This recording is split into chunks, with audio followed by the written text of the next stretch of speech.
You know what I'm sick of, folks? Tier lists. So much speculation, so much conjecture. Oh, which Fire Emblem Lord is the best? Oh, which Christmas Cavalier is gonna end up 2% better by endgame?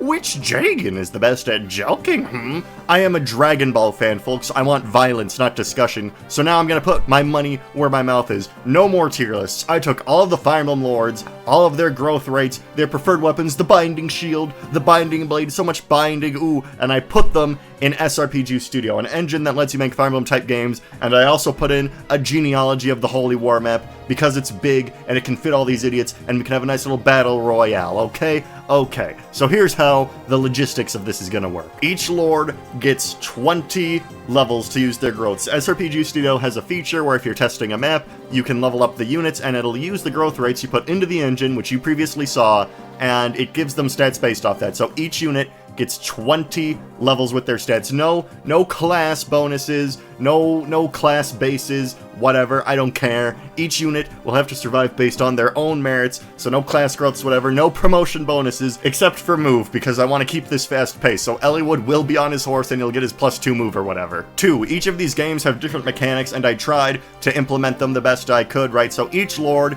gets their PRFs, right? You know, Alm has the Falchion, Crom has the Falchion, a lot of these guys have the Falchion, a lot of them have rapiers, but here's the thing, right? I tried to make it so they all have the unique mechanics, like Celica will take damage if she casts Ragnarok or any of her spells, so even though the Gold Dagger isn't her PRF, right, I have it so she just has it, so in case she runs out of HP, she can still fight, so I try to make compromises like that. Like, all of the 3H Lords have their skills, but I have it so their weapons only have 6 uses, for, that's implying their combat art. So Dimitri's weapon is effective against everything, only 6 uses. Claude's, you will always miss against him, only 6 uses, right? So that's how I balanced that, and they will all only have their PRF weapons, right? But again, with compromises, I gave the 3 Houses Lords iron weapons because their weapons will reasonably run out, and I want all of the characters to be able to fight continuously throughout all this. And 3, nothing they can get outside of their base classes. So Corrin won't be having Replicate, or like Poison Strike or anything. She is getting Draconic Hex and Dragon Fang because I'm using the Norian version of Corrin for this, because I like Conquest the most. And I didn't implement anything that didn't matter. Like, I gave all the 3H Lords Pomp and Circumstance because that's, technically +4 luck. Whatever. But I'm not implementing Alir's ring skills, which is like all of her Lord class skills, because I don't care, and it doesn't matter for this challenge since she won't be having any emblem rings, so it's kind of whatever. But again, you still have stuff in your class, like the Genealogy Lords and Alencia and Claude will have Canto Plus, because they can just do that in their games, but Erica and Ephraim will not have Canto Plus, even though they're mounted, because it doesn't work like that in their games. So Seliph and Sigurd will be able to move after combat, but Erica and Ephraim and Eliwood will not. 4, folks, again, a lot of these games have different mechanics, so here's what I did. No weapon triangle, most of these idiots use swords anyway. 3 Houses doesn't have weapon triangle. Fire Emblems 1 through 3 don't have weapon triangle, it's just simpler that way. 4 speed to double, in Gaiden it's 1, in some games it's 4, in some games it's 5, I just did 4, it's simpler, it's easier that way, just 4, and then no build, no wait for the weapons, right? Again, some games just don't have that mechanic, so it'd be weird to have like, oh, Seliph is way down 1,000,000 by this, but this other character, he gets nothing, so no wait, no build. If you don't like the way I'm formatting this or think I could do it another way, this might be the first in a series of videos, so feel free to leave a comment if you have any suggestions on how you would handle it. 5, we're going to be doing 3 different battles. The first one, they're all spread across the map, they gotta converge, however the AI decides they gotta do it. So it's like a full-on battle royale. The second battle will be if they're all clumped together and they just are in a mosh pit and have to duke it out. And the third battle will be like the first one, but a rearrange where they spawn in to see if that has an impact on anything. And with all that said, I think we are finally in a good place to begin this epic Fire Emblem Lord Battle Royale. But remember to like, comment, and subscribe if you enjoy the video. It took a while to put this together, and it helps the channel. Alrighty, with all that being said, let's begin the first battle.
And there you have it, folks. Claude is our round 1 champion, with his Fallen Star ability giving him the power to evade foes like Corrin's attacks, and his flying ability giving him the power to ambush Marth from the sea. He came out on top.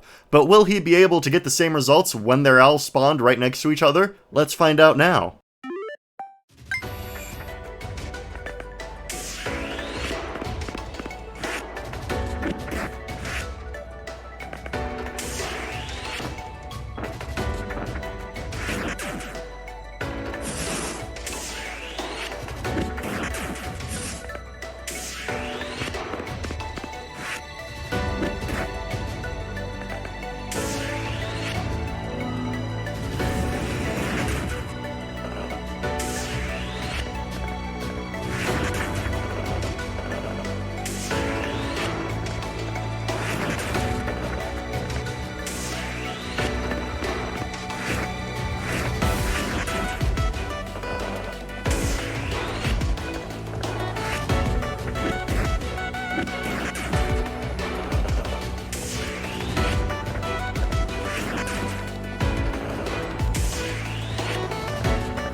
Wow, who would have guessed that if you give a unit 140% HP growth, they outlast all the other units? Who could have seen that coming, folks? By God. The interesting thing is that if Ike was fighting anybody else, he could have procced Aether, healed himself, and outlasted them, but Seliph is the only one here with Nihil, which nullifies Aether's chance of activating, so Ike was pretty much always screwed here. And I will note, because I bet someone's going to bring it up, there was an error. I accidentally made error because non-rapier perf effective against armored units, so Edelgard got a bit of a short end of a stick there. But everyone there had rapiers anyway, so I doubt it made much of a difference. Hell, Erica had a rapier too, so she would have just used that if Edelgard was her target. And now, ladies and gentlemen, on to the third battle where positions are shuffled to see if that mattered at all.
And there you have it, folks. There was a bit of a flub where I forgot to make one of the edge tiles an edge, but it didn't make a difference because Alencia won that encounter with Hector anyway. So I guess it turns out being able to fly, retreat, and heal over time is a good virtue to have in a battle of survival. Who would have guessed? So, ladies and gentlemen, I can confidently say your 3 strongest lords in the Fire Emblem series are Claude, Seliph, and Alencia. No tier list needed, just fighting. And for those who want to see who the most worthless lord in the series is, here's a list of the amount of kills everyone got. Wow, that lord I don't know the name of because I haven't done the counting yet sure is worthless, aren't they? And with that, folks, that's the video. This is just a fun little experiment. I wanted to try something I wanted to try out. Make fun of tier lists a little bit. God knows I've made a lot of tier lists on this channel. But yeah, that's pretty much it. Claude, Seliph, Alencia, those are your top 3. You thought it might be Edelgard? No. You thought it might be Sigurd? No. No, it's those 3. Sorry. But this has been objectively proven. And with that, I would like to thank my patrons, Julia and Ginger. You can support that if you want to. I upload videos sometimes. If you want to give me money for that, that's up to you. And again, like, comment, and subscribe if you like what you saw. And most importantly, remember to have a nice day. And I'll see you next time. Bye-bye.